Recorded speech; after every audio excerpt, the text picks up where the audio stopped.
Okay, welcome back to the build, the Tamiya frog. Right, so like I said, we're going to get through these two first pages. If they run pretty quickly, we might keep going. Might even work our way up to the gearbox and then stop that, and that'll be another video. If I keep blabbing on, it will be a long video. So we're trying a different system here on this build.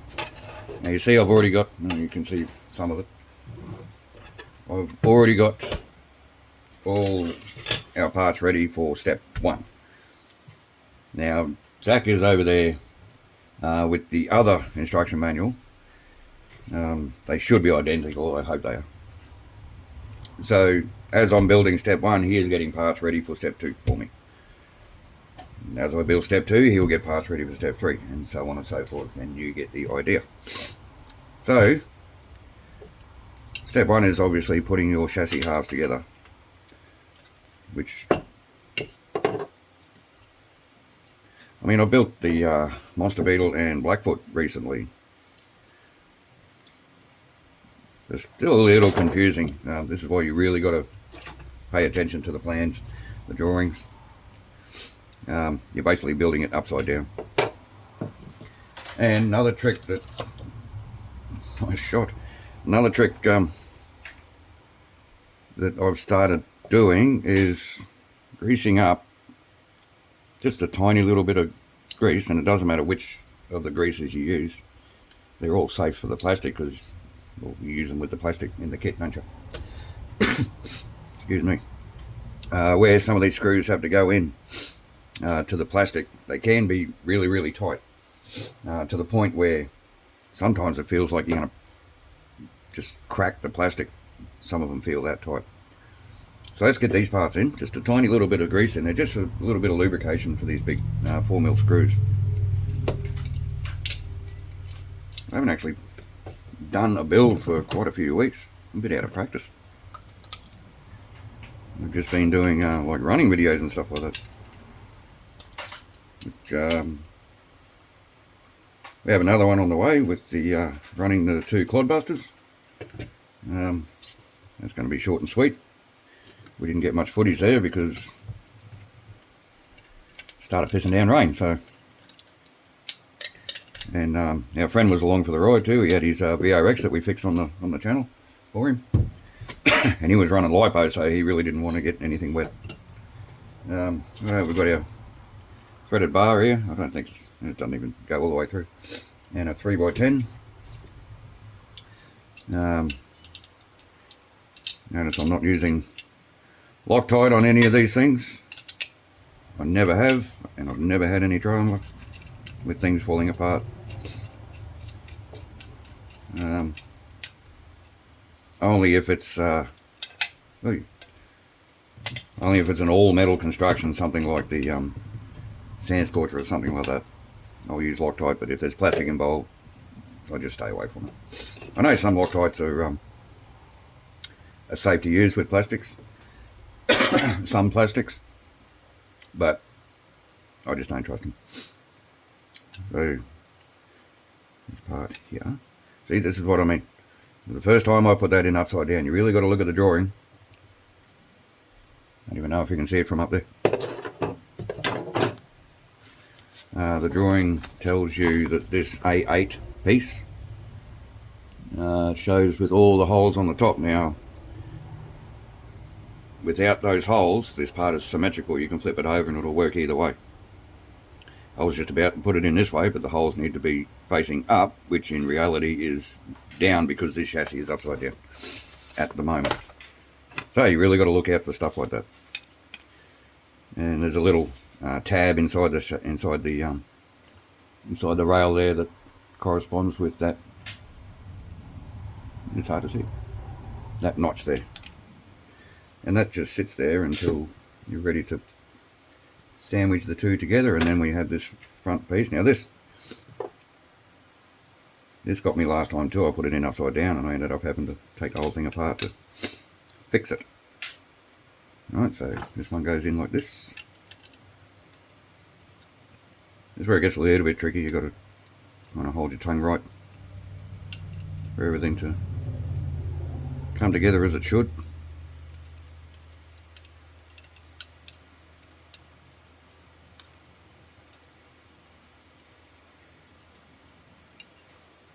So that's, oh, see, read the plan, man. These two MR3s need to sit inside here. These are part of your suspension mounting system.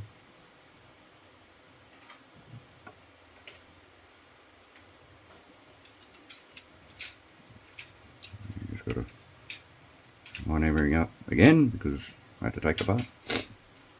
And now we're ready to just double check I actually got everything. And no, I missed one out again. There's a lot of parts going in just in one single step. We really got to. If I wasn't doing this on camera, it'd be going together really quick. And I've still got to go back and put that sponge tape. Step number 1 there, mate's showing that sponge tape, which I have here. It's okay. I'll get it. And this other piece needs to sandwich in here as well. Since we're doing it upside down, it's going to be facing that way. This not so much of a problem because it doesn't actually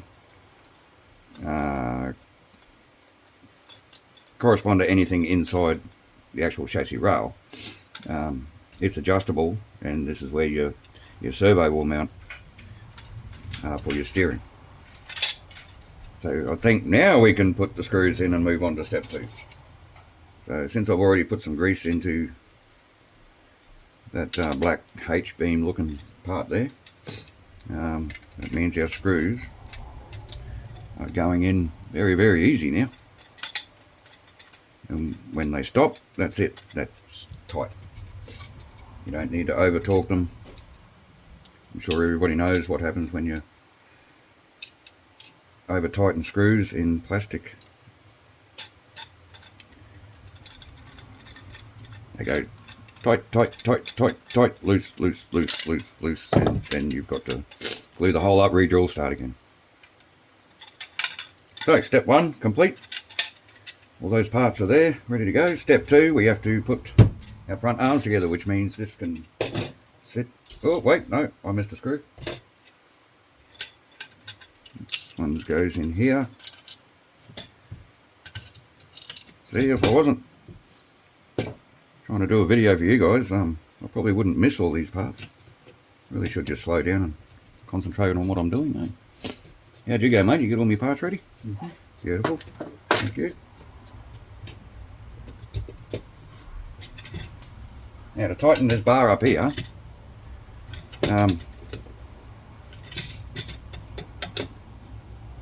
that's actually going up pretty tight doing it like that.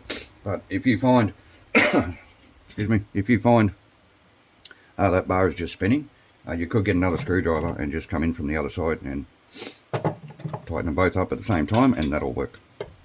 Right, that can go aside. I'm going to have a quick sip of my coffee. All this talking is drawing out my throat. Alrighty. No, it's fine. What are you doing? Putting them on here. Why? Just swap them as we're doing it. I didn't realise we were doing that. Thank you. It's a new system, we're still working out the kinks. Okay, what have we got here? Front arms. Okie dokie. There's a left and a right, obviously. If you just had 2 lefts or 2 rights, the car would just be going around in circles, wouldn't it? So our screw and a spring washer. I hate these things. They are just useless, especially in real world applications. They just break under tension because they're a spring. When they close up, that's the idea of them. When they close up, they're supposed to maintain pressure on the fastener, and that's what allows it to stay tight. But all that pressure, and typically anything like that is going to have vibration,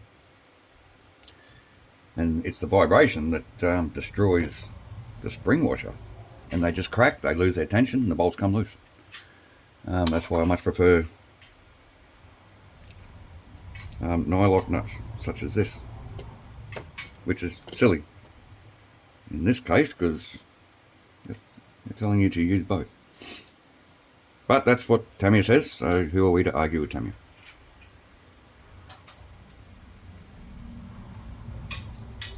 Right.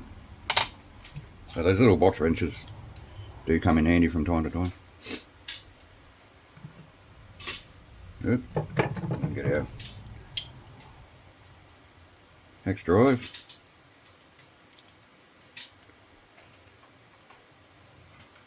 Now I'm only going to tighten this up a little bit more than that actually. I'm going to tighten this up to the point where it's tight but it can still move.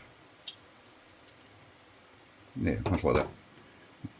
I can move it but it'll stay there, it won't just flop around, because we have to set this at 90 degrees. We have to set this part here at 90 degrees to this part here, so it has to be perpendicular to the upright.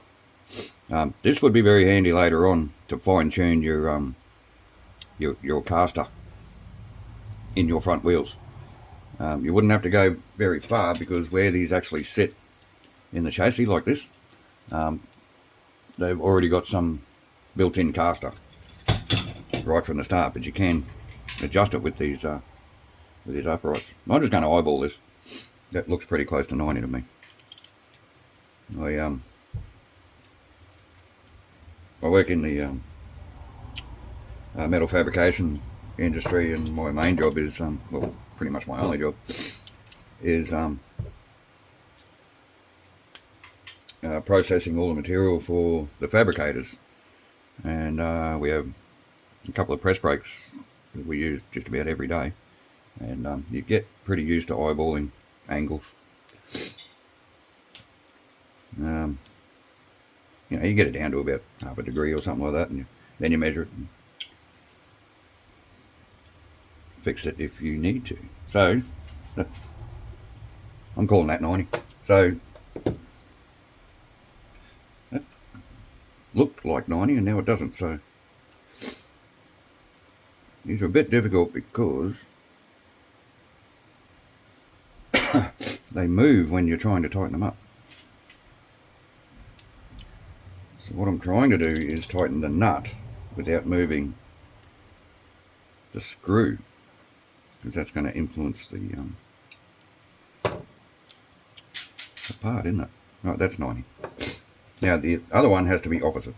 Right, so this will end up being the right hand side upright with the knuckle, I guess, facing back. Now we have to do the left side, and it's the exact same process. So our hex cap screw, sorry, socket headed cap screw, through this part here. Now star washer, internal and external star washer, just to give you some grip on that pressing in that part.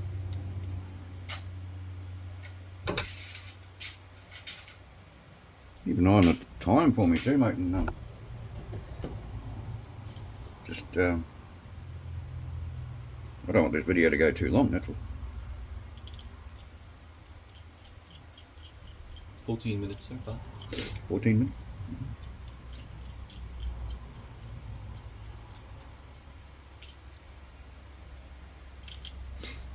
I'm doing a lot of sorry about that. So we already have this one. Now we need this one to give us a couple of opposites. Now I'm going to get this. It's pretty close to 90 there. I'm going to get this tight first. We should be able to give it a little bit of an adjustment. Went a little bit too far there. Actually, if it's a little bit too far, that means I can bring it up to tension, and it should be pretty close. Just needs a little bit of a tweak.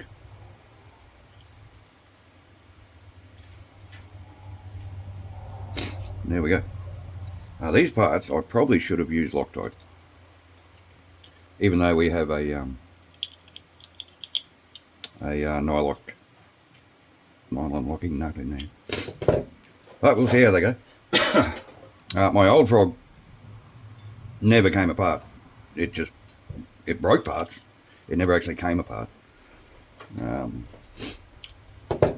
Interesting thing as well, I've never actually owned a box art frog. The frog I owned years ago, 2006 I think, had a Palmer 55 Chevy body on it. We'll put up a photo right here and let you admire that for a sec while Zach gives me the pass for step 3. Cool. See what I mean? Is that everything? Oh, need a piece of that, don't I? So, I think we are just going to go to the step 5 here today because this is taking a bit longer than I thought. And I don't want to rush the build either. This isn't going to be a shell queen, but it is going to be. I mean, I love the look of the frog. It's one of my favourite Tamiya buggies. It's the name of the car. Like frogs are small little cute things, right? This thing when it's sitting there just looks mean. Almost evil. I love it. Another sip of my Java. So we're going to end this video here. It's turning out to be way too long. So this is supposed to be part 2 of the build series. So now this is actually going to be part 1 of part 2. So the next part you're going to see is going to be part 2 of part 2. So this video is going to be part 3. And the next video is going to be part 4. I just lost a brain cell. See you on the next one.